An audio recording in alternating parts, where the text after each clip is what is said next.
Assalamualaikum warahmatullahi wabarakatuh.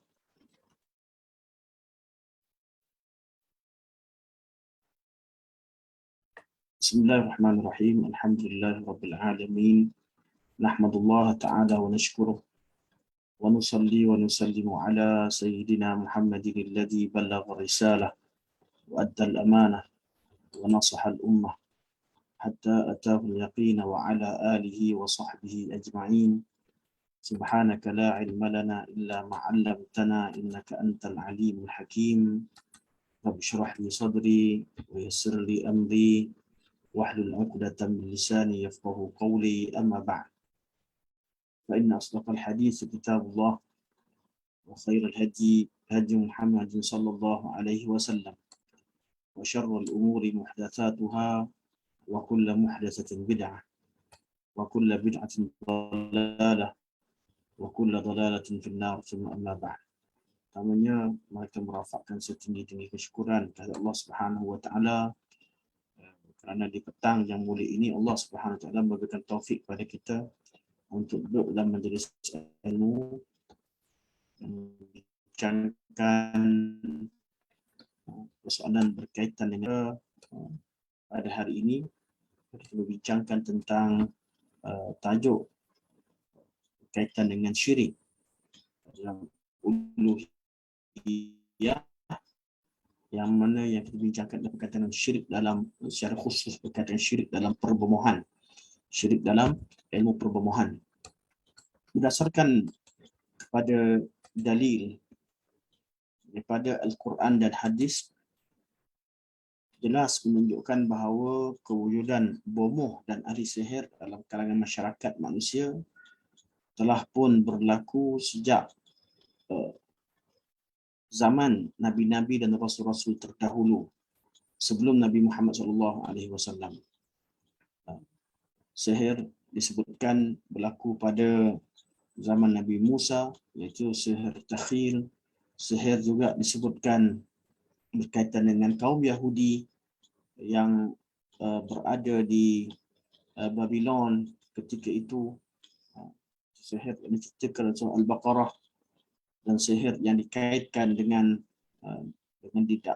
dikaitkan dengan dakwaan bahawa Nabi Sulaiman melakukannya, itu sihir kaum Yahudi yang mendakwah bahawa Nabi Sulaiman alaihi salam melakukan sihir.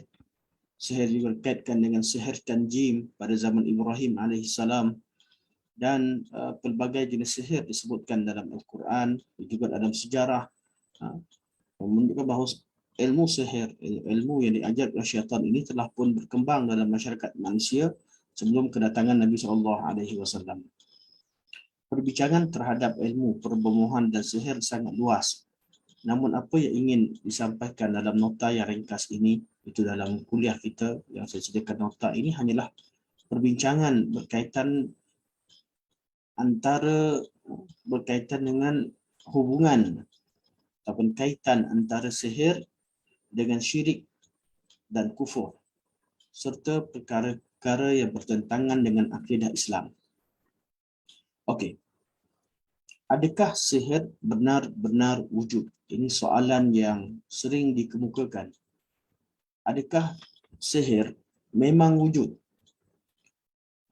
Berdasarkan mazhab Ahli Sunnah wal Jamaah, sihir adalah suatu ilmu yang sabit dalam Al-Quran dan Sunnah Nabi SAW. Sabit artinya benar-benar wujud.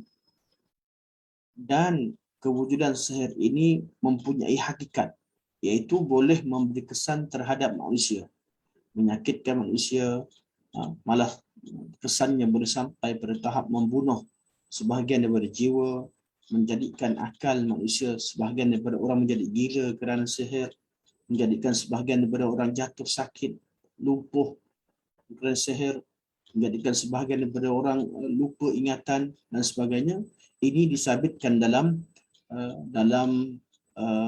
mazhab Ahlussunnah wal Jamaah. Perkara ini dinafikan oleh mazhab Mu'tazilah dan juga golongan saintis, ramai di kalangan saintis moden yang menafikan kewujudan sihir. Perkara ini dinafikan oleh mazhab Mu'tazilah atas alasan akal tidak dapat memikirkan bagaimana ianya berlaku. Kerana golongan Mu'tazilah mereka meletakkan akal di depan. Berbeza daripada Ahlussunnah wal Jamaah, mereka meletakkan nas di depan. Oleh kerana Allah Subhanahu wa taala memerintahkan kepada manusia agar berlindung daripada kejahatan-kejahatan dalam surah Al-Falaq, antaranya kejahatan-kejahatan yang dilakukan oleh wanita-wanita yang tiup di tali sihir, di simpulan-simpulan sihir.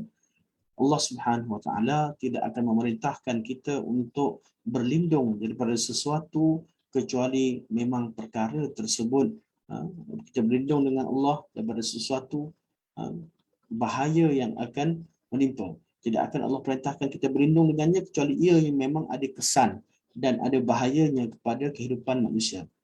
Dan ini perbincangan pertama. Adakah sihir benar-benar wujud?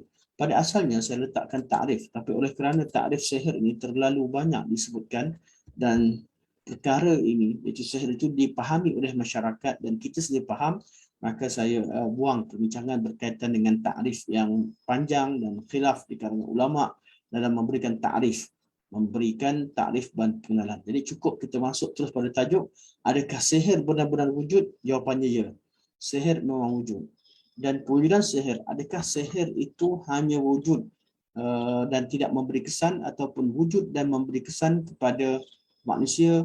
Ianya wujud dan memberi kesan kepada manusia. Bagaimana sihir berlaku?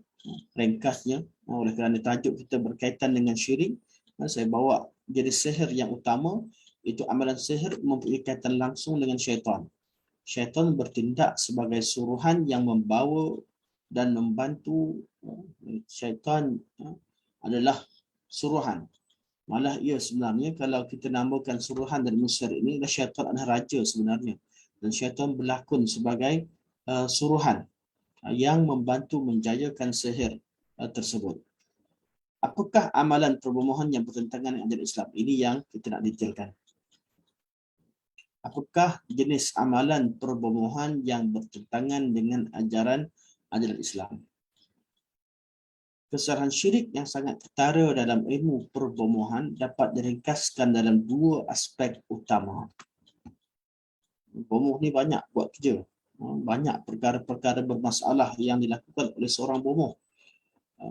Dan sudah jelas apa yang dilakukan itu adalah merupakan perkara syirik.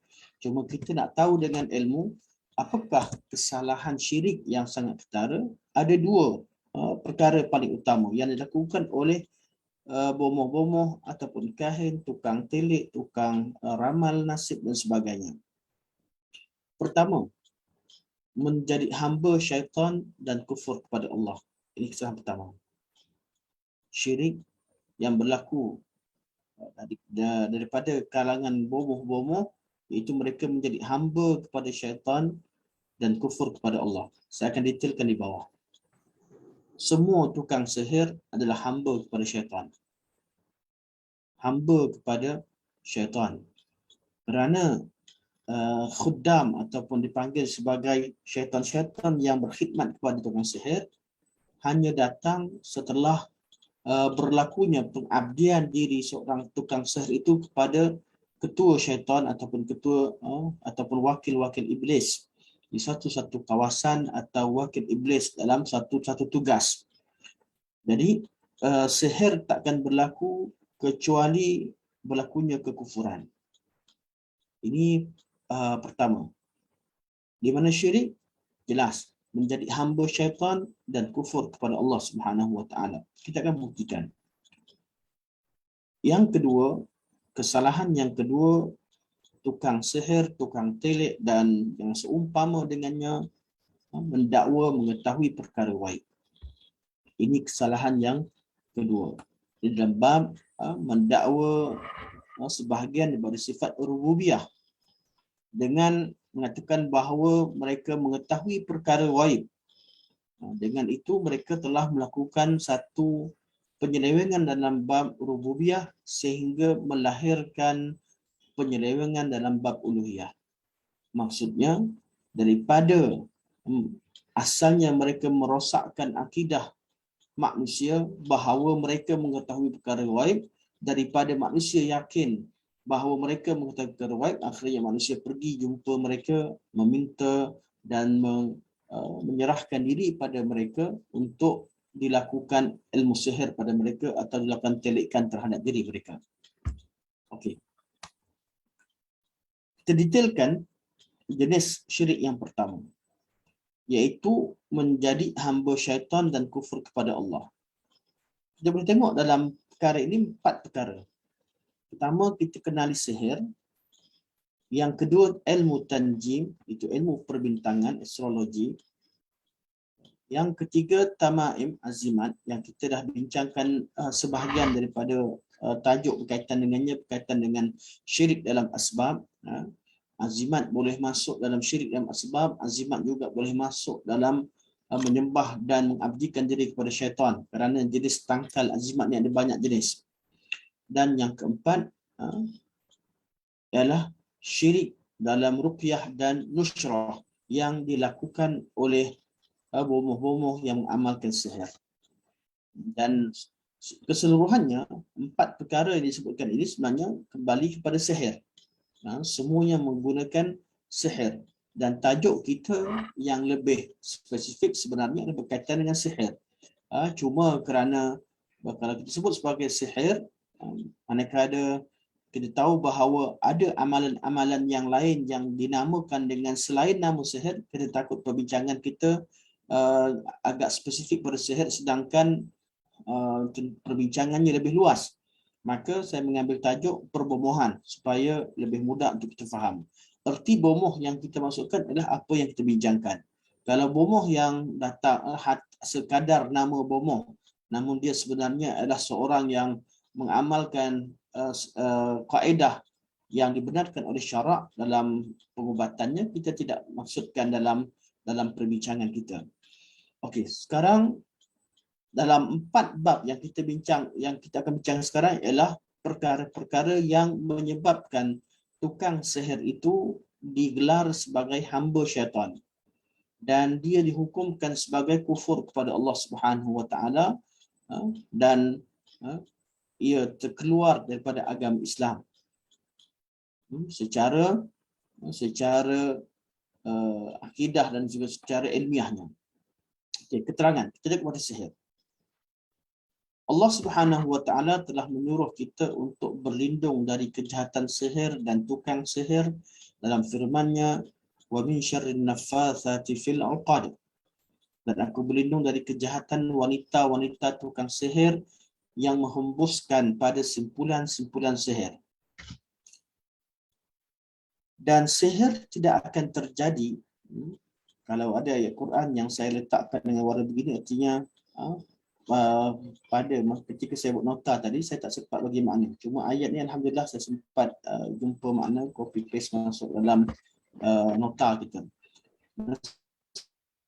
Sihir tidak akan terjadi kecuali pelaku sihir tersebut melakukan syirik ataupun kufur kepada Allah Subhanahu Wa Taala. Ini formula wajib.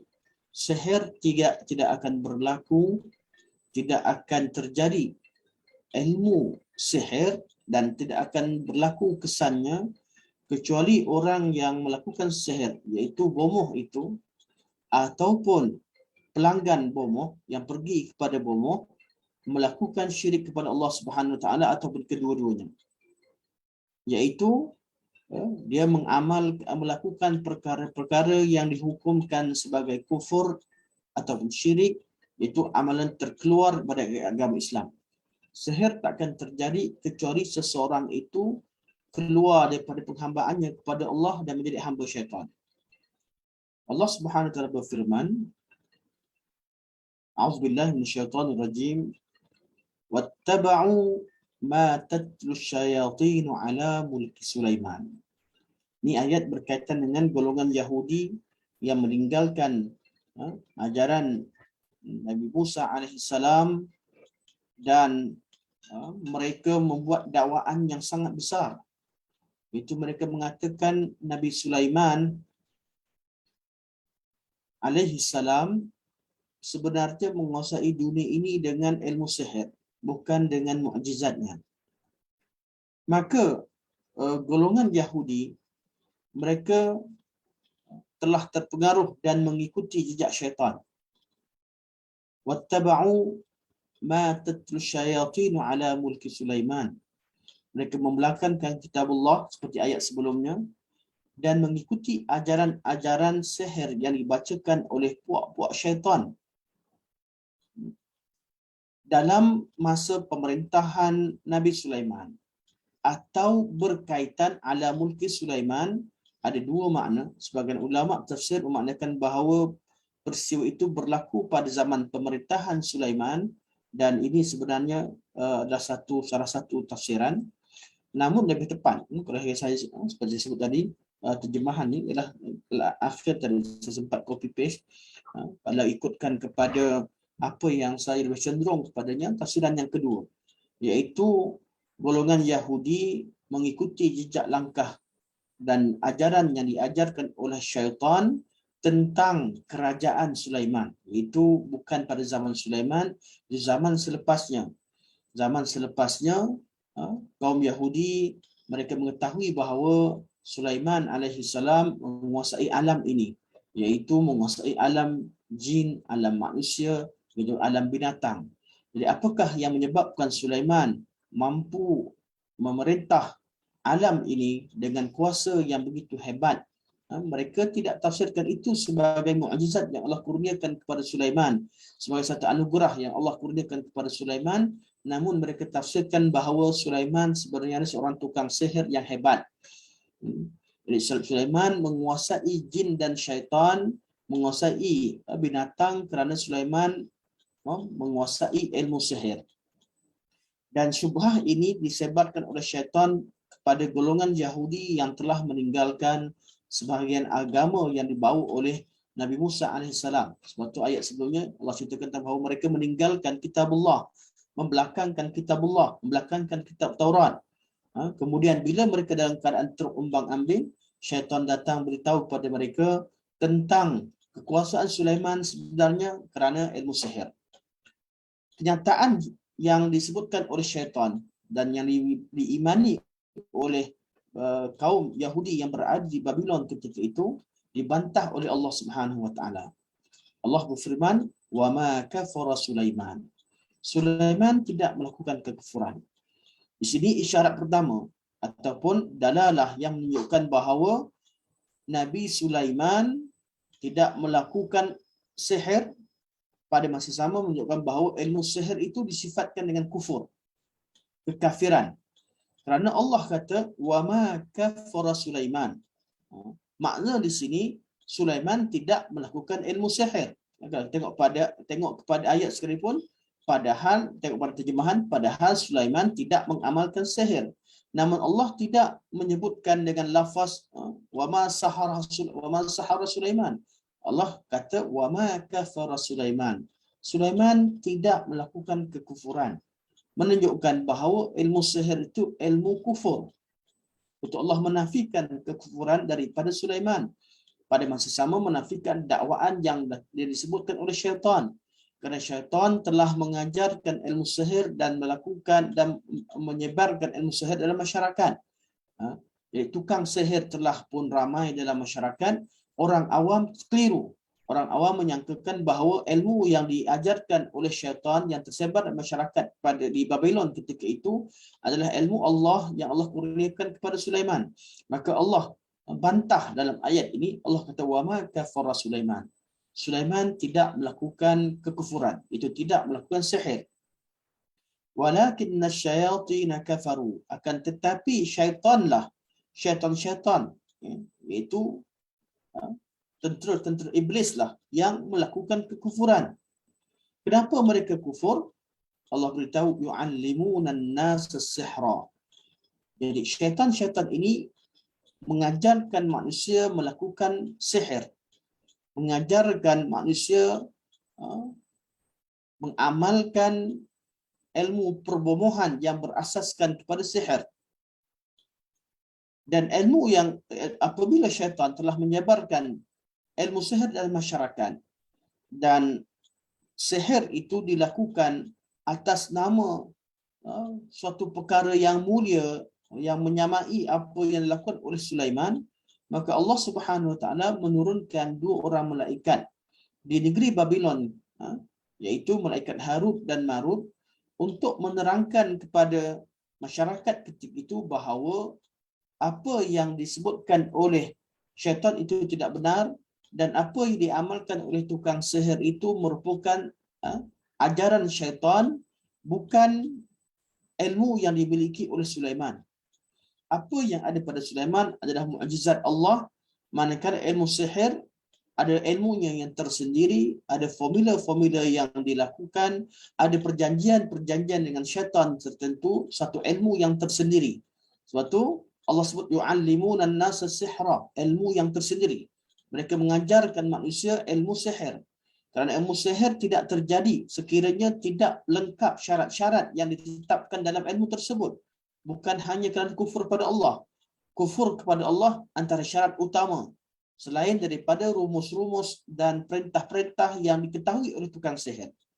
Maka 2 malaikat ini, iaitu malaikat yang bernama Harut dan Marut, Allah perintahkan 2 malaikat berupa seperti manusia, diturunkan untuk menerangkan dan menjelaskan tentang formula-formula melakukan ilmu sihir, supaya kaum Yahudi di Babylon ketika itu dapat membezakan antara sihir dan mukjizat. Kerana kita tahu bahawa dalam kisah Nabi Musa alaihissalam dan kisah Nabi Musa alaihissalam sekalipun, kita nampak bagaimana tukang sihirlah yang paling awal beriman dengan Nabi Musa, kerana mereka mengetahui bahawa apa yang dibawa oleh Musa, tongkat yang dicampakkan oleh Musa, berbentuk ular yang sebenar. Manakala tongkat mereka hanyalah bentuk sihir, sihir takhil. Jadi bila tukang sihir mengenali sihir antara satu sama lain dan mengetahui bahawa suatu perkara itu sihir, berbeza. Bila orang tahu itu sihir, maka mereka dapat bezakan antara sihir dengan mukjizat atau sihir dengan hakikat. Mukjizat itu berlaku sebenar, apa yang dilihat itu suatu perkara yang benar, makhluk. Kalau ular Musa memang ular yang hidup, memang bernyawa, betul-betul seekor ular, berbanding dengan sihir mereka hanyalah sihir mengaburkan mata manusia, tipuan. Sihir ada orang yang koyakkan kertas nampak macam duit, hakikatnya kertas tetap kertas, daun pisang tetap daun pisang.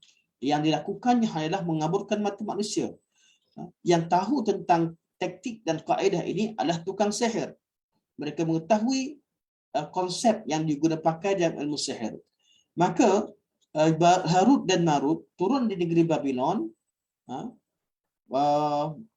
membongkarkan taktik yang dilakukan oleh syaitan, iaitu mengajarkan semula kepada sebahagian daripada orang awam yang terkeliru dengan syubhah yang dilontarkan oleh syaitan dan syubhah yang dibawa oleh tukang sihir yang mendakwa mereka menguasai ilmu Sulaiman.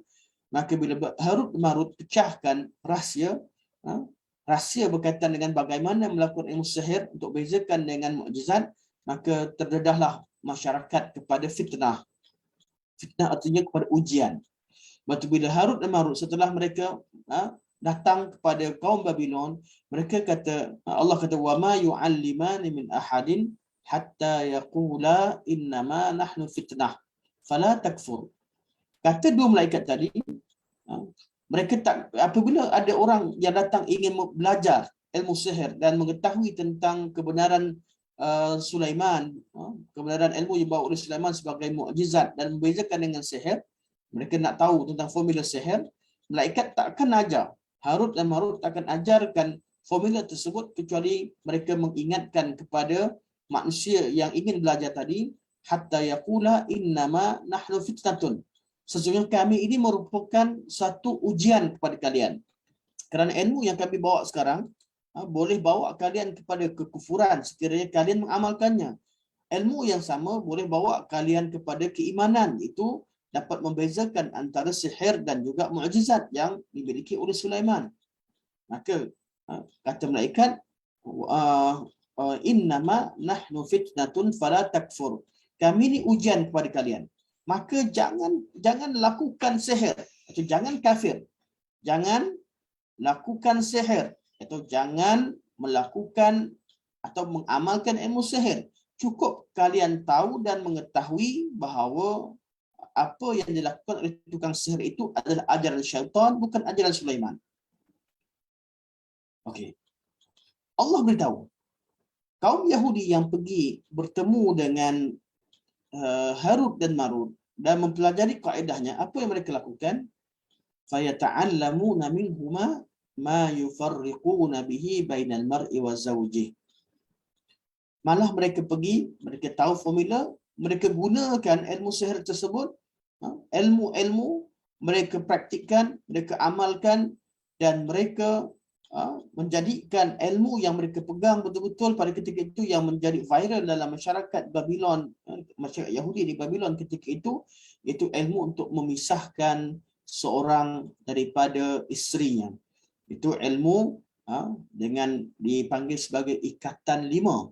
Ilmu yang memisahkan seorang kekasih terhadap kekasihnya, memisahkan dua pihak, yang ilmu dipanggil yang menyebabkan seseorang itu menjadi benci atau sayang. Itu semua ilmu memisahkan seseorang dengan yang lain, mengubah perasaan seseorang daripada cinta kepada benci, benci kepada cinta. Dan ini ilmu sihir. فَيَتَعَلَّمُونَ مِنْهُمَا مَا يُفَرِّقُونَ بِهِ بَيْنَ الْمَرْءِ وَزَوْجِهِ. Dan ini perangai Yahudi ketika itu. Dan Allah beritahu, walaupun ilmu sihir ini mampu memberikan kesan yang sebenar, itu kesan yang jelas terhadap diri manusia, iaitu boleh jadi seseorang itu jadi daripada benci bertukar jadi sayang atau sayang bertukar jadi benci. Allah beritahu, wa ma hum bidarrin bihi min ahadin illa biiznillah. Akan tetapi ilmu sihir ini tidak akan berkesan dan tidak akan memudaratkan seseorang kecuali dengan izin Allah. Artinya Allah berkuasa untuk menghalang ilmu sihir daripada tidak berlaku. Allah, jadi kita sebagai manusia masih ada ikhtiar, iaitu sentiasa bergantung kepada Allah dengan zikrullah. Bila kita bergantung kepada Allah dalam keadaan Allah menjadikan sihir itu ada hakikat, pada masa sama Allah mengajarkan kita zikrullah, zikir-zikir yang boleh menyelamatkan kita daripada terkena ilmu sihir. Ataupun kalau terkena sekalipun, sihir yang berat akan berubah jadi terlalu ringan. Itu sihir luaran. Maka Allah kata, wa ma hum bidarrin bihi min ahadin illa biiznillah. Dan Allah beri komen terhadap perbuatan kaum Yahudi. Allah kata, wa yata'allamuna ma yadurruhum wa la yanfa'uhum. Golongan ini, golongan Yahudi telah mereka mempelajari ilmu yang memudaratkan mereka dan tidak memanfaatkan mereka. Dan ini sifat ilmu sihir. Ilmu sihir, ilmu kufur, ilmu syaitan. Ilmu sihir, ilmu yang memecah belahkan masyarakat. Ilmu sihir yang memisahkan dua orang kekasih. Ilmu sihir yadurruhum, memudaratkan, dan tidak akan ada manfaat daripada ilmu sihir. Untuk Allah kata, walau qad alimu liman ishtarahu ma lahu fil akhirati min khalaq. Mereka telah mempelajari, mereka tahu bahawa apa yang mereka lakukan sekarang, mereka telah jualkan akhirat mereka dan mereka tak akan dapat hasil kebaikan daripada amalan mereka di hari akhirat. Sebab apa? Sebab mereka telah kufur kepada Allah Subhanahu Wa Taala. Namun mereka lebih memilih untuk dapatkan wanita yang mereka sayang walaupun kufur kepada Allah Subhanahu Wa Taala melakukan ilmu sihir. Allah kata, walabi sama syarau bihi anfusahum law kanu ya'lamun. Sangat buruk bisnes, sangat buruk pertukaran yang mereka lakukan. Mereka sanggup serahkan diri mereka ke neraka hanya kerana habuan dunia. Allah kata, sangat buruk apa yang mereka lakukan kalau sekiranya mereka mengetahui. Okey. Ini ayat berkaitan dengan sihir. Jadi ilmu sihir takkan berlaku kecuali dengan berlakunya kekufuran. Ya Allah sebut wa ma kaffara Sulaiman walakinna syayatin kafaru yu'allimuna an-nasa sihra. Jadi golongan yang mengamalkan ilmu sihir, yang melakukan sihir, wajib mereka melakukan kekufuran. Jadi mereka jadi hamba syaitan. Amalan yang perlu dilakukan oleh mereka adalah syirik kepada Allah atau kufur kepada Allah Subhanahu Wa Taala. Sebab tu sebelum berlaku sihir sudah pasti ada amalan syirik yang dilakukan atau amalan kufur yang dilakukan. Sama ada yang mengambil Al-Quran diletakkan dalam tandas, ataupun Quran dipijak di bawah kakinya, ataupun ada orang yang sebelum melakukan ilmu sihir wajib solat di masjid dan baca Al-Quran selama beberapa tempoh tertentu dalam keadaan berjunub dan sebagainya. Dan inilah di antara sihir yang mengelirukan masyarakat. Masyarakat pergi jumpa pada bomoh, pergi pada tukang pengamal ilmu sihir, kita dapati bahawa tukang sihir baca Al-Quran. Jadi mereka merasakan bahawa orang yang mereka temukan itu orang yang baik sebagai ustaz dan sebagainya. Ini ustaz bukan ustaz yang betul lah, ustaz yang tukang sihir yang mengaku diri sebagai ustaz kerana baca Al-Quran Al-Karim. Hakikatnya ketika mereka baca tersebut, berkemungkinan besar ketika mereka tidak mereka berjunub dan tidak membersihkan diri mereka daripada hadas. Dan banyak lagi kaedah yang lain yang digunakan oleh syaitan. Syaratnya apa yang dilakukan oleh tukang sihir yang melakukan sihir tersebut adalah perkara-perkara yang masuk dalam kategori syirik atau kufur. Kalau tidak berlaku syirik atau kufur, maka tidak akan berlaku ilmu sihir. Dan syaitan takkan menjadi hamba pada mereka. Kecuali bila sihir berlaku, barulah syaitan datang berkhidmat. Dan ketua syaitan akan menghantarkan khadam-khadam dari kalangan jin untuk berkhidmat kepada manusia tersebut, itu yang telah melakukan pengabdian diri kepada ketua-ketua syaitan. Ini berkaitan ilmu sihir. Kita faham bagaimana modus operandi ilmu sihir. Itu wajib adanya kekufuran, wajib adanya syirik. Bomoh juga melakukan ilmu yang kedua yang dinamakan sebagai ilmu tanjim. Kita dah sebut berkaitan dengan perkara ini sekali imbas dalam pertemuan berkaitan dengan syirik berkaitan dengan asbab. Ilmu tanjim itu ilmu astrologi, ilmu perbintangan. Ilmu bintang ni kita tengok baca kata tanjim dalam terminologi syariat diartikan sebagai usaha mengetahui sesuatu dengan mengikut isyarat bintang-bintang. Jadi dengan bintang yang di langit digunakan sebagai panduan terhadap beberapa perkara. Tanjim terbahagi kepada dua bahagian. Terbahagi kepada dua jenis. Pertama, ilmu tasyrik, iaitu menjadikan bintang dan benda-benda angkasa, sesuatu yang ada di angkasa sebagai petunjuk penentuan arah mata angin dan letak geografi sesuatu negara dan macamnya. Ini saya tiru, saya copy paste daripada satu laman web dengan takrifan ini. Lalu takkan ilmu tasyrik itu ilmu mengatakan bahawa bintang menjadikan bintang sebagai panduan dalam memudahkan urusan dunia mereka. Seperti nak tentukan arah kedudukan suatu tempat, ataupun mereka berjalan di padang pasir, mereka nak tahu mereka berada di arah mana dan mereka perlu bergerak ke arah mana. Mereka perlu ke utara, mereka lihat bintang mereka lihat arah bintang, kemudian mereka berpandukan bintang tersebut, mereka mampu berlayar di lautan dan berjalan di padang pasir, seperti mana kemahiran yang ada pada orang Arab sejak pada zaman jahiliah. Itu ilmu berkaitan dengan tanjim. Istilah tanjim merujuk kepada dua perkara. Pertama, ilmu tadi menggunakan bintang untuk menetapkan arah atau untuk mengetahui musim-musim tertentu. Jenis ini dibenarkan dalam Islam. Ini bukan ilmu tanjim yang diharamkan, yang disebutkan terhadap bomoh-bomoh. Ini ilmu pertama, dia bukan ilmu tasyrik. Ilmu yang kedua dia bukan ilmu ta'thir. Ilmu ta'thir, iaitu mempercayai bahawa bintang-bintang yang ada di langit mempengaruhi nasib dan kadar atau kadar atau bintang-bintang itu mempengaruhi amalan-amalan masyarakat yang di bumi. Contohnya apa? Iaitu menjadikan keadaan bintang dan sesuatu di angkasa lainnya sebagai dasar ramalan untuk masalah ghaib seperti jodoh, jodoh, rezeki ataupun waktu kematian dan lain-lain.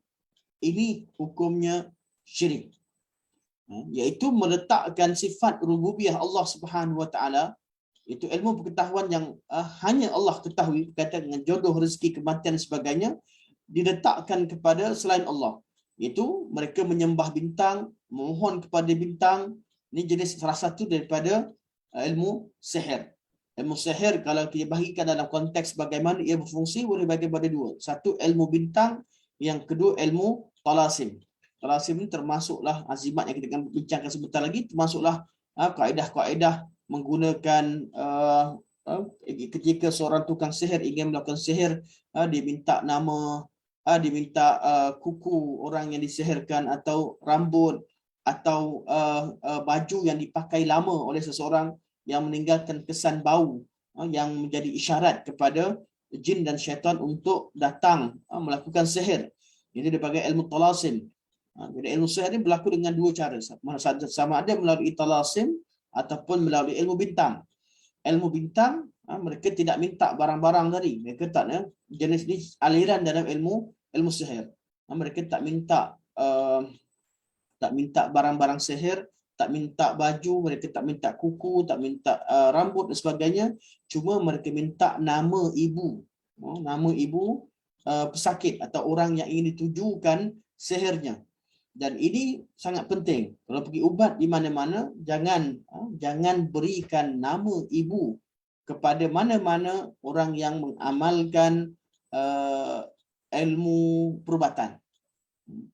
Dan kalau ada di kalangan sebagian ustaz-ustaz yang minta, artinya ustaz tersebut pun terpengaruh. Kita tak nak hukumkan dia tukang sihir. Kerana kadang-kadang ustaz-ustaz sendiri pun terikut dengan cara yang dipelajari. Hakikatnya menggunakan nama ibu, menggabungkan nama ibu dan nama pesakit atau orang yang tujukan sihir itu, orang yang tujukan sihir kepadanya, ini antara kaedah dipanggil ilmu tanjim.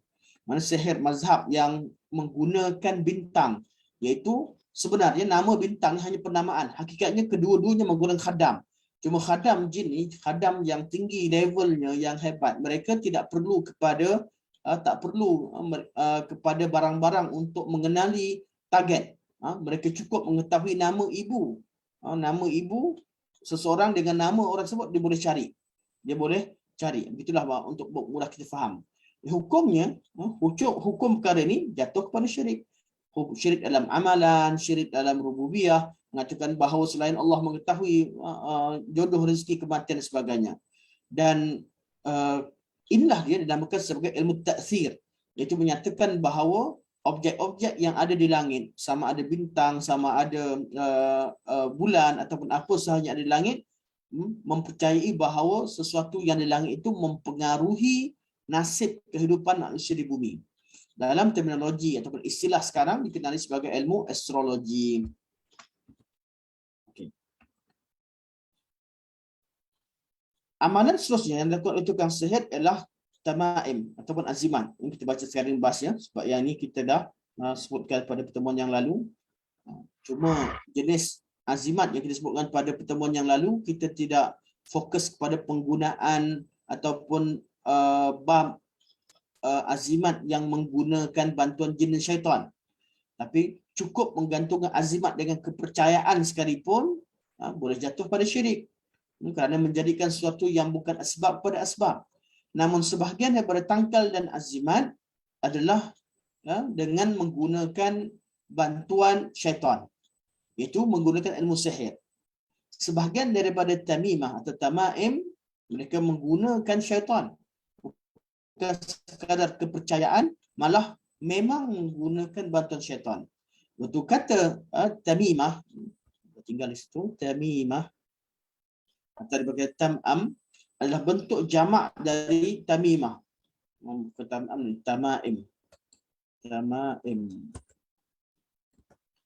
Kata tamaim adalah bentuk jamak dari kalimah tamimah, iaitu sesuatu yang dikalungkan di leher atau di bahagian tubuh seseorang yang bertujuan mendatangkan manfaat atau menolak mudarat. Ibn Mas'ud berkata, aku mendengar Nabi SAW berkata, sesungguhnya jampi, azimat dan tiwalah adalah syirik. Bagaimana kalau digunakan azimat, iaitu kalung-kalung yang dibuat daripada ayat Al-Quran? Walaupun berlaku sedikit perbezaan pandangan, namun pandangan yang kuat seperti mana disebutkan oleh Imam An-Nakhai rahimahullah, beliau berkata azimat itu haram. Sama ada yang berasal dari Al-Quran ataupun bukan dari Al-Quran.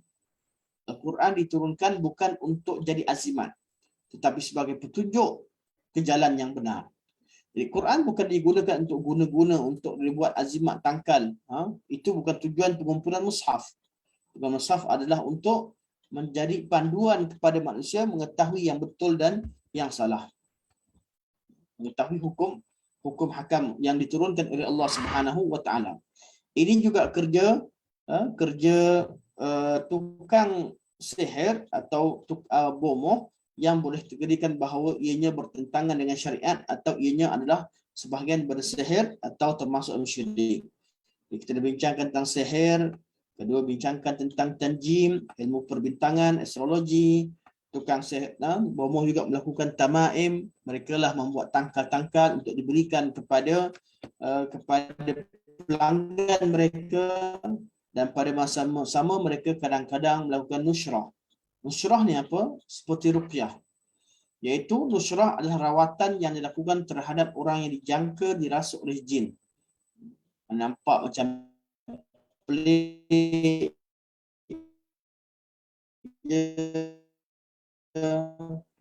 orang ni pengubatan ataupun rawatan yang diberikan adalah dengan nusrah. Nusrah artinya baca dan menyebutkan perkataan-perkataan tertentu yang dipercayai dapat mengeluarkan jin yang ada pada badan manusia daripada tempat yang mereka ambil dalam tubuh badan manusia. Ini nama nusrah. Nusrah juga bermakna membatalkan sihir dengan sihir. Itu sihir lawan dengan sihir. Sihir jauh lawan sihir siam. Sihir mana pergi jumpa bomoh pertama lawan dengan bomoh yang kedua. Syaitan lawan dengan syaitan. Siapa kuat dia akan menang. Ataupun hakikatnya syaitan berlakon lawan dengan syaitan. Hakikatnya syaitan mereka bekerja sama agar kedua-dua belah pihak telah melakukan syirik kepada Allah Subhanahu wa taala. Zahirnya nampak mereka lawanlah, hakikatnya mereka bekerja sama dan tugas mereka sama, iaitu menjadikan manusia ini syirik dan kufur kepada Allah Subhanahu wa taala.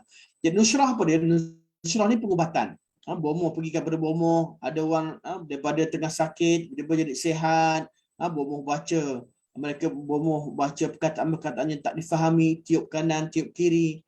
Kemudian dengan melakukan upacara tersebut maka sembuhlah sakit tadi. Tapi sembuh tadi mungkin sembuh, mungkin tidak. Seperti usaha-usaha yang lain.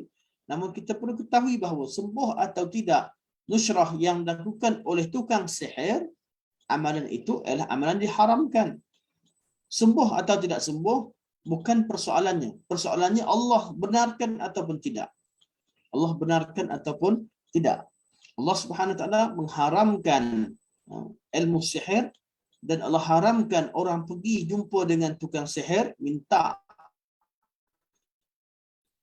sesuatu daripada tukang sihir, dan Allah Subhanahu wa taala pada masa sama haramkan juga orang yang pergi minta untuk main-main sahaja seronok-seronok. Berbeza daripada keadaan ketiga, iaitu orang pergi untuk berdakwah dan untuk membongkarkan kejahatan ataupun rahsia yang menyebabkan ramai orang terpengaruh dengan tukang sihir tertentu yang mendakwa diri mereka sebagai ahli ilmu dan sebagainya.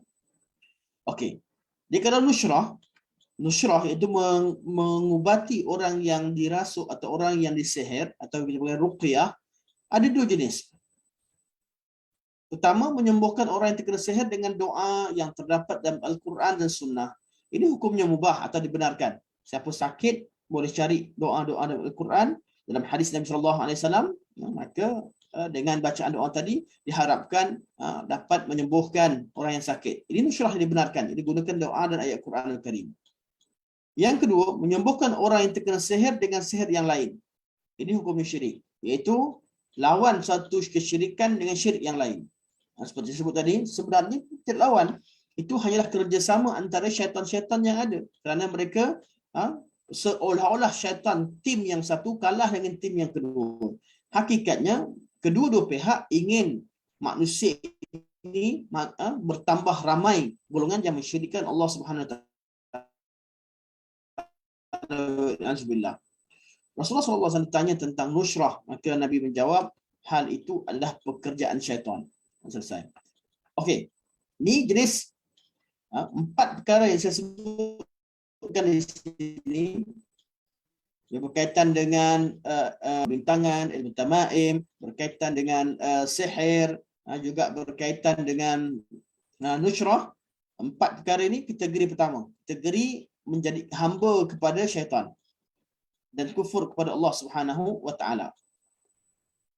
Ada sebab lain atau amalan lain yang dibuat oleh golongan yang mengamalkan ilmu perbomohan yang juga jatuh jadi syirik dalam aspek yang lain, iaitu mendakwa mengetahui perkara ghaib. Itu ketika mereka menawarkan servis atau perkhidmatan untuk mengetahui tempat barang hilang, atau untuk menilik nasib seseorang di masa depan. Bila ada orang tunang, dia bukan istikharah, dia pergi jumpa pawang, pergi jumpa bomoh atau dukun untuk telik nasib, patut atau tidak dia kahwin dengan calon yang datang meminang. Tukang telik ini akan menilik nasib masa depan seseorang, ataupun membaca personaliti seseorang melalui tapak tangan dan sebagainya. Ini banyak berlaku sekarang, kat TikTok pun banyak. Amalan-amalan begini, jadi orang bomoh, tugas mereka adalah mencari, memberitahu kepada orang tempat barang hilang, tempat menelik, bagaimana untuk menelik nasib seseorang, ataupun beritahu apa yang akan berlaku di masa depan, ataupun membaca personaliti yang dirahsiakan oleh seseorang. Amalan ini, apakah modus operandi di sini? Ada 3 keadaan. Sama ada dia memohon bantuan dengan jin atau syaitan, yang akan kita bincangkan sebentar lagi, atau memang dia menipu. Dia menipu. Ni bomoh ala-ala Doremi ataupun yang apa? Kita tak pastilah. Bomoh yang bomoh penipu tu. Kita bomoh Piramli lah. Bomoh Piramli. Doremi tak silap saya. Bomoh yang menipu. Dan ini banyak berlaku dalam masyarakat. Atau ketiga, dia meneka tanpa sebarang bukti. Agak-agak. Ini modus operandi dia. Jadi perkara ini, kalau dia tidak menggunakan syaitan, dia menipu, hukumnya hukum tipuan. Dan hukumnya hukum menyerupai syaitan, menyerupai orang-orang yang menyembah syaitan dan sebagainya. Dia adalah telah melakukan perkara yang diharamkan dan dijatuhkan sebagai hukum yang dosa-dosa besar. Tapi tak sampai kepada syirik. Namun, apabila memang diminta bantuan dengan jin dan syaitan, dan memang menggunakan bantuan jin dan syaitan dan menghambakan diri kepada syaitan, iaitu mendakwa perkara ghaib dengan melalui bantuan syaitan, dia sama macam bahagian yang pertama. Jadi ada jenis bomoh yang memang ada pendamping daripada jin dan syaitan. Ada bomoh yang menipu, yang cari duit, dan ada bomoh yang meneka dan agak-agak, guna tapak tangan agak-agak lah, pada agak, kalau tapak tangan begini jadi kayu dan sebagainya, dan sebenarnya itu dihafal dan dibuat-buat. Dia agak-agak dan dia ada dia untuk meyakinkan orang, jadi orang percaya. Okey, inilah servis yang di offer. Jadi macam mana keterangannya? Adakah ada selain Allah yang tahu perkara ghaib? Kita kena faham dulu bahawa perkara ghaib ada 2 jenis. Pertama, dikenali sebagai ghaib yang mutlak. Artinya sesuatu yang memang jin dan manusia tidak akan mempunyai pengetahuan tentangnya secara mutlak. kecuali melalui wahyu. Kalau Allah beritahu, dia beritahu. Seperti segala urusan berkaitan dengan akidah dan perkara ghaib. Setan. Tak ada siapa tahu. Jin ke manusia ke, semua tak tahu. Dalam konteks ilmu perbomohan, kenapa saya sebut dalam konteks ilmu perbomohan? Kerana dalam konteks ilmu akidah, apa yang saya sebutkan sekarang masuk dalam ghaib nisbi. Tapi dalam konteks ilmu perbomohan, suatu perkara ghaib yang tak mungkin bomoh tahu, kita kata secara mutlak dalam konteks perbomohan, perkara ghaib yang mutlak adalah pengetahuan tentang, contoh ni contoh dalam konteks perbomohan, perkara ghaib yang mutlak adalah seperti pengetahuan tentang waktu ajal dan kematian seseorang. Takkan ada bomoh yang mengatakan bahawa fulan dan fulan mati pada sekian dan sekian dan sebagainya. Hakikatnya takkan. Takkan ada manusia yang tahu tentang rahsia ajal dan kematian. Buktinya firman Allah Subhanahu Wa Taala kita tentang Nabi Sulaiman alaihissalam.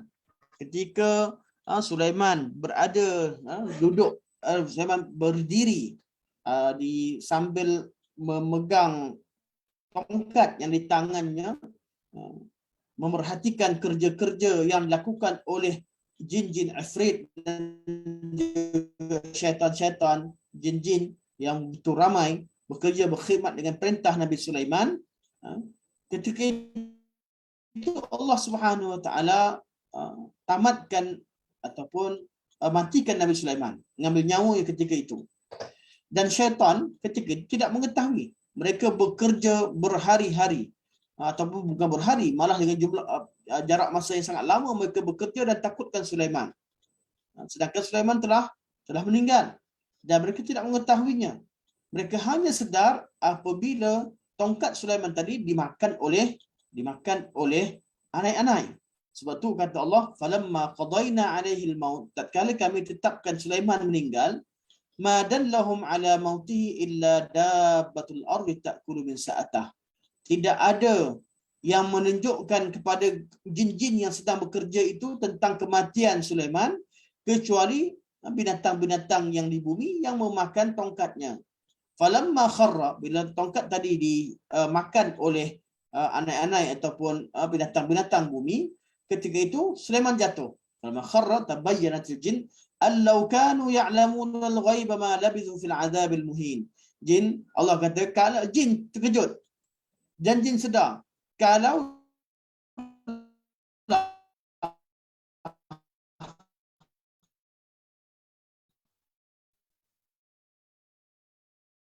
kalaulah mereka yang terseksa di bawah pemerhatian Sulaiman. Artinya jangan percayalah digunakan khidmat jin ataupun dia teka sendiri atau ditipu, semua sekali tidak memberi manfaat kepada manusia. Ini adalah perkara ghaib mutlak, sesuatu yang takkan diketahui oleh mana-mana makhluk, sama ada dari kalangan jin ataupun manusia. Maka jangan kita terpengaruh dan terpercaya dengan perkara-perkara begini. Ada orang tahu ajal orang sampai bila, ada orang tahu nasib apa yang berlaku di masa depan sebagainya. Itu semua perkara ghaib mutlak. Ada perkara yang disebabkan sebagai ghaib nisbi. Ghaib nisbi artinya sesuatu yang tersembunyi bagi setengah orang atau jin, namun diketahui oleh setengah yang lain. Contohnya, apa yang berlaku di rumah sebelah. Kita yang kat rumah kita tak tahu apa berlaku sebelah, tapi orang sebelah dia tahu. Itu ghaib pada kita tapi tak ghaib pada orang lain. Dalam perkara begini, berita yang disampaikan oleh jin atau yang ditika oleh bomoh kadang-kadang betul dan selalunya salah dan dusta. Kadang-kadang betul. Mana ada perkara, ada tempat jin boleh sampai, kita nak tahu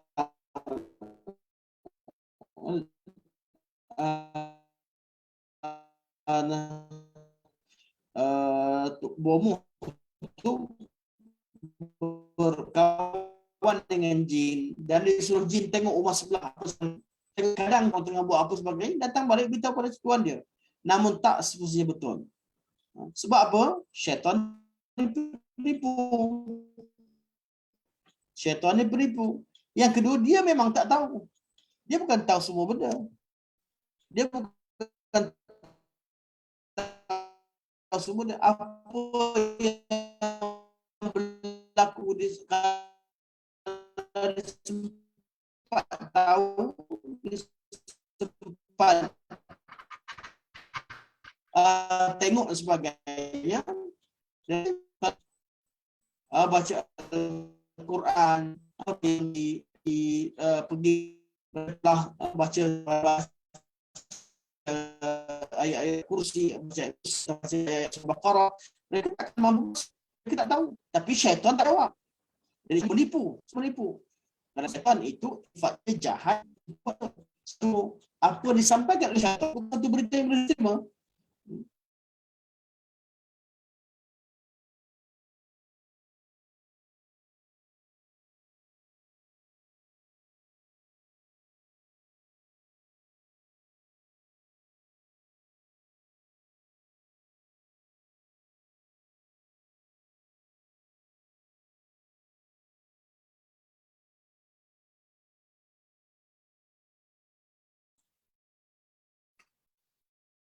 Suara saya didengari.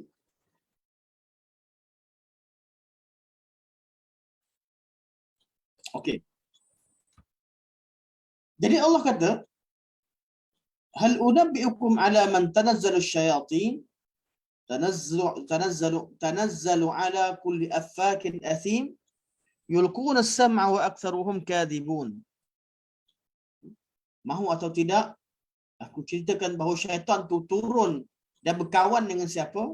Syaitan turun dan berkawan dengan penjahat-penjahat yang banyak buat dosa. Yulquna as-sam'a wa aktsaruhum kadhibun. Mereka membisikkan atau menyampaikan berita kepada telinga tukang-tukang sihir atau wali mereka, namun kebanyakan mereka itu berdusta dan menipu. Di Quran sebut, dari mana kita tahu syaitan banyak menipu? Allah yang beritahu. Dan juga keadaan yang berlaku pada Ibn Sayyad, seorang budak-budak yang bersifat dengan sifat yang pelik, iaitu sehingga sebahagian sahabat meneka bahawa dia adalah Dajjal ketika waktu kecilnya. Seorang Ibn Sayyad, dia ni banyak mendakwa tahu perkara-perkara yang gaib. Sampaikan Nabi di tengah main, Nabi pergi kat dia, Nabi tanya dia, kau tahu tak siapa aku? Dia kata, engkau, aku. Adakah aku di Rasulullah? Dia kata, engkau, aku. Kemudian Nabi ambil kertas, Nabi genggam kat tangan, Nabi kata, qad khabbatu laka khabithan. Atau Nabi kata, Nabi ambil satu barang lah. Kebanyakan kalau sebut kertas, dia kata, aku sembunyikan kat tangan aku ada satu benda. Cuba sebut apa dia? Dia cuba sebut duh. Duh ni, artinya dia kata, adanya duh, sebutan separuh jalan. Dia tak sebut dukhan, sebut kertas, tapi dia kata duh. Tekaan dia betul, tapi sekadar apa yang Nabi beritahu. Nabi kata, ikhsa falan ta'du wa qadrak.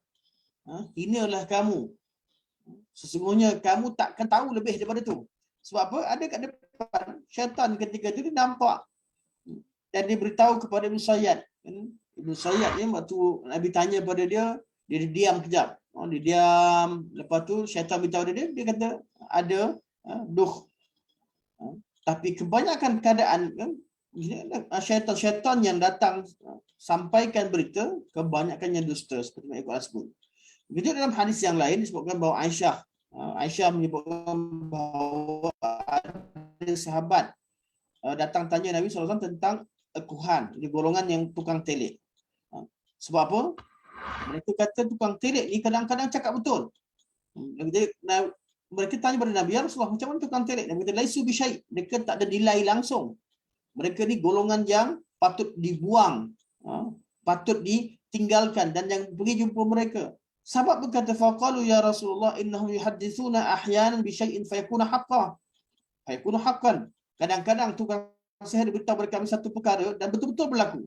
Apa Nabi kata? Faqala Rasulullah sallallahu alaihi wasallam, tilkal kalimah minal haqq yakhtufuha al-jinnu fayaqurruha fi udni walihi fayakhlituna ma'aha mi'at kadhbah.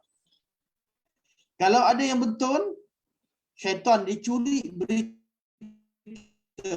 tahu bahawa syaitan ketika sebelum turun mereka bertindik, mereka duduk bertindih atas satu sama lain nak dengar berita berlangit. Kerana ketika apa yang diperintahkan kepada bumi untuk malaikat bawa dan tetapkan apa yang berlaku di bumi, ada perintah daripada Allah dan malaikat membicarakannya di langit.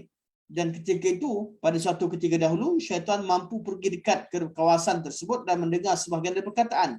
Cuma bila mereka berada di sana, mereka akan dilontarkan dengan bintang. Sebelum mereka mati, mereka sempat bisikkan ke bawah. Daripada berita yang banyak, mereka dapat satu perkataan. Yang lainnya mereka tipu.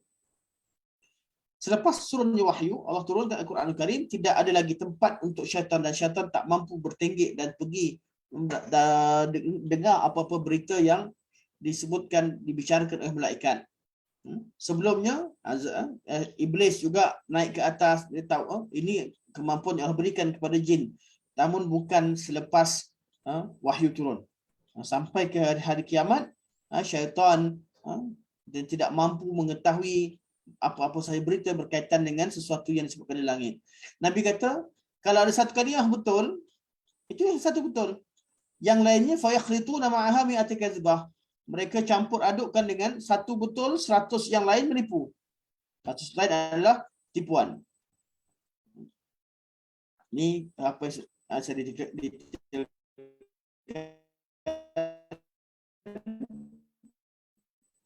Yang penting, apa hukumnya pergi jumpa dengan sihir? Kalau pergi dan percaya kepada tukang sihir dengan apa dibawa betul-betul yakin, itu je kufur. Orang itu juga jatuh jadi kufur. Macam mana tukang sihir kufur?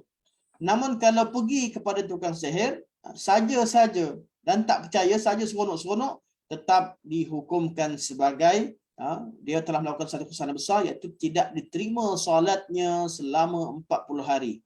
Seperti mana riwayat Imam Bukhari rahimahullah. Cuma ada keadaan ketiga yang saya tak tulis, iaitu keadaan apabila seseorang pergi kepada tukang ramal dengan bertujuan untuk menerangkan kepada manusia bahawa dia seorang penipu, iaitu bongkarkan penipuan-penipuan mereka, itu ataupun tujuan untuk berdakwah kepada mereka. Kalau tujuan tadi mereka seorang pergi pada tukang sihir ataupun bomoh atau tukang telik untuk berdakwah dan mengubah pendirian mereka atau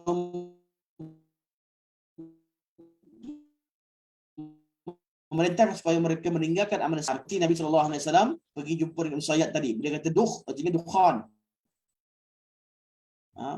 Dia kata ada asap kat tangan Nabi SAW. Ulama bincangkan tentang makna yang disebutkan dalam ataupun kisah-kisah berkaitan dengan Usayyad tadi. Yang penting Nabi SAW pergi kepada Ibn Sayyad yang mengaku di masa dia budak kecil, tak boleh lakukan, dia masa masih kecil, tak boleh dilakukan hukum hudud kepada dia, tapi dia diganggu oleh syaitan. Malah mungkin dia ni adalah Dajjal yang disebutkan sebagai pada sahabat, tapi sahabat yang lain ada yang mengatakan dia tidak Dajjal, dia manusia biasa, cuma diganggu oleh syaitan.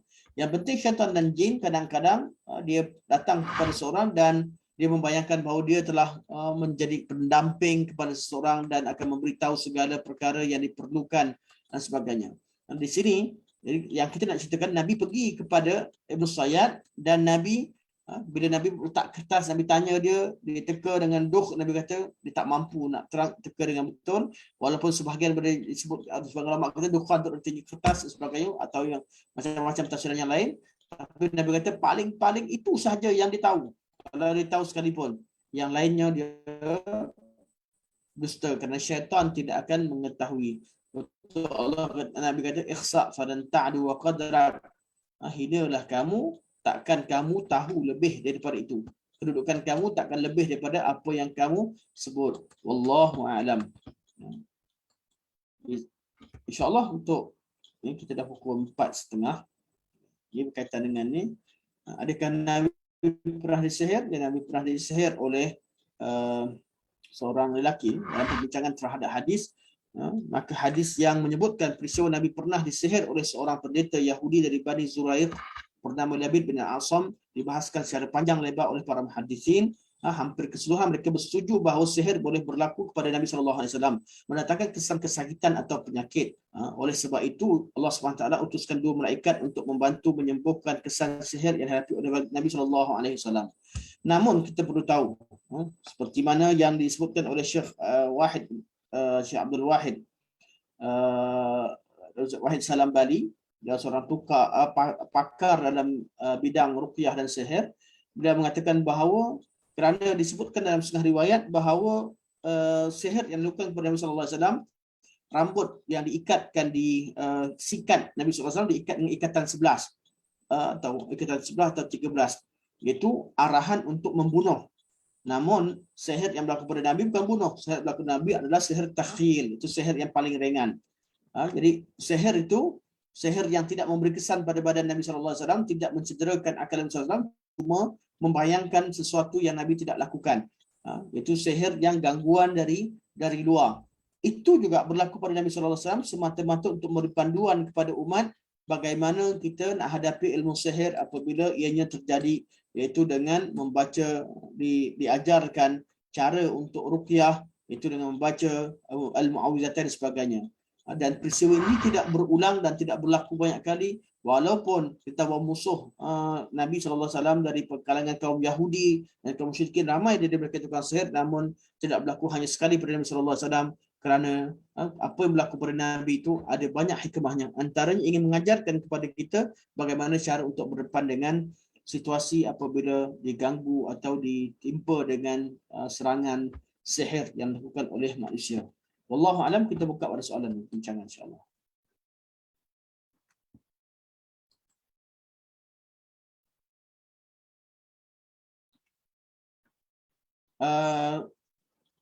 Puan Nur Zawani kata skrin tak nampak. Sampai sekarang ke skrin tak nampak? Saya baru baca.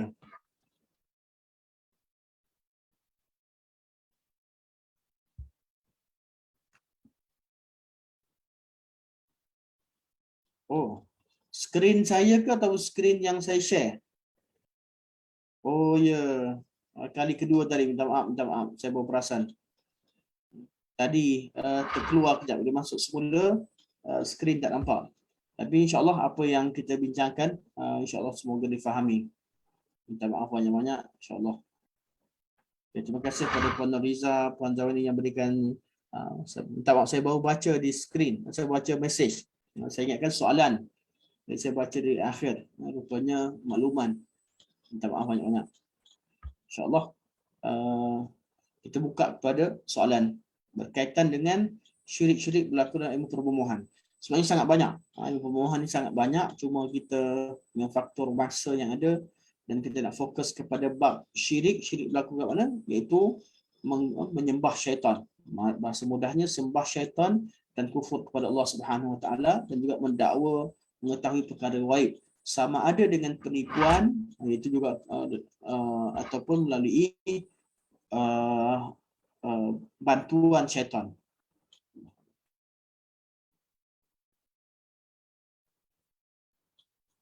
Okey. Kalau tak, Assalamualaikum warahmatullahi wabarakatuh. Macam mana kita nak bezakan antara perubatan Islam ataupun bomoh ni? Macam kalau orang ada sakit dalaman yang dia tak tahu, yang pergi hospital tak boleh kesan, lepas tu diingat nak cari satu perubatan Islam, macam mana kita nak bezakan ruqyah secara Islam atau tidak? Okey, dua perkara yang saya sebutkan tadi, seperti itu saya ringkaskan untuk mudah kita kenal. Pertama, dia tidak menyembah syaitan lah. Maksudnya tidak ada perkara-perkara dia tak bagi kita, dia tak suruh kita bawa barang pelik-pelik, tak suruh nak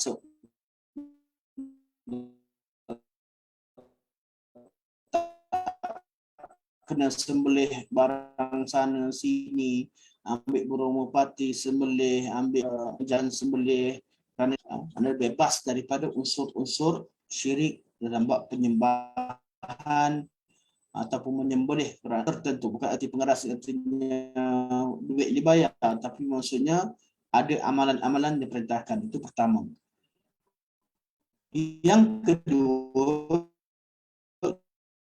dia tidak mendakwa perkara gaib. Dia tak kata dalam badan ada berapa ekor.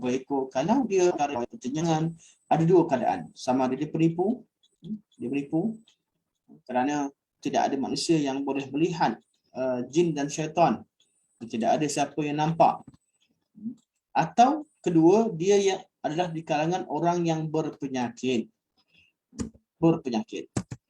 Dia diganggu oleh syaitan. Jadi apa yang syaitan perlihatkan pada dia bukan perkara hakikat. Itu merupakan gangguan-gangguan yang syaitan lakukan. Jadi tidak ada orang yang mampu menceritakan tentang perkara gaib atau mengetahui bahawa ada berapa ekor atau apa dia ceritakan pada kita apa yang berlaku pada semalam, apa yang kita buat kat rumah. Itu membuktikan bahawa dia menggunakan syaitan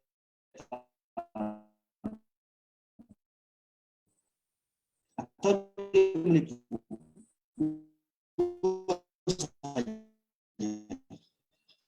Dia gunakan syaitan ataupun dia menipu atau diganggu oleh syaitan.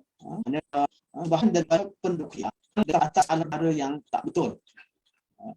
Mereka menggunakan ilmu sihir sama juga berdamping dengan syaitan.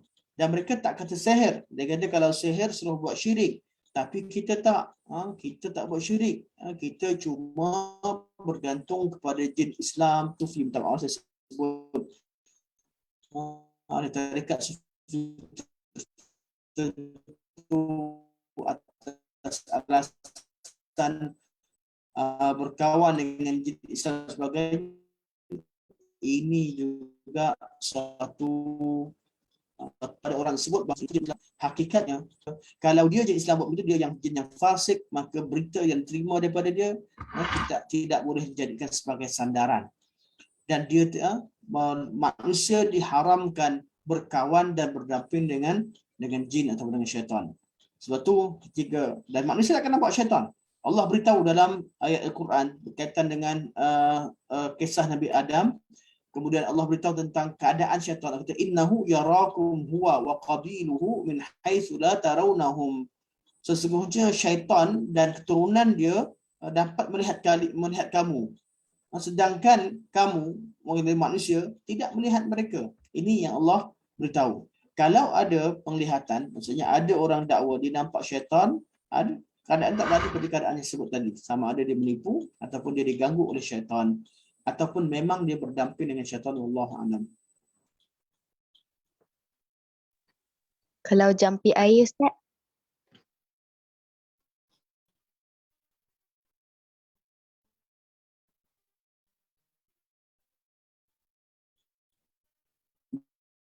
Jampi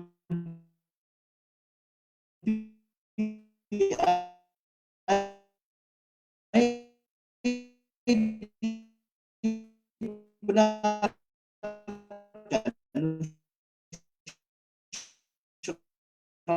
yang dibenarkan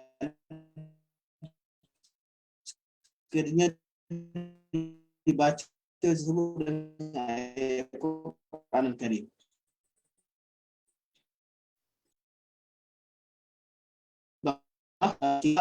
Cara penyakit.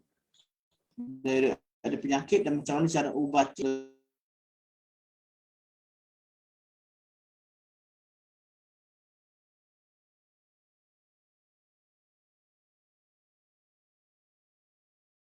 Ustaz, maaf line Ustaz ganggu ke? Tak, sebab tak dengar.